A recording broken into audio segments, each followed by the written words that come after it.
கிறிஸ்துவுக்குள் பிரியமானவர்களே, இன்றைய இறைவார்த்தை. சிறு பிள்ளைகளுடைய வானதூதர்கள் என் விண்ணக தந்தையின் திருமுன் எப்பொழுதும் இருக்கின்றார்கள். புனித மத்தேயு எழுதிய நற்செய்தி 18ஆம் அதிகாரம் 1 முதல் 5 முடிய மற்றும் 10. அக்காலத்தில் சீடர்கள் இயேசுவை அணுகி, விண்ணரசில் மிக பெரியவர் யார் என்று கேட்டார்கள்.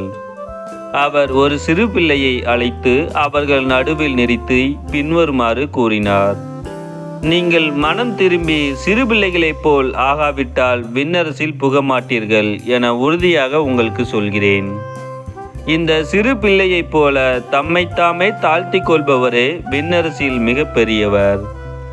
இத்தகைய சிறு பிள்ளை ஒன்றை என் பெயரால் ஏற்றுக்கொள்பவர் எவரும் என்னையே ஏற்றுக்கொள்கின்றார். இச்சிறியோருள் ஒருவரையும் நீங்கள் இழிவாக கருத வேண்டாம். கவனமாயிருங்கள். இவர்களுடைய வானதூதர்கள் என் விண்ணக தந்தையின் திருமுன் எப்பொழுதும் இருக்கிறார்கள் என நான் உங்களுக்கு சொல்கிறேன்.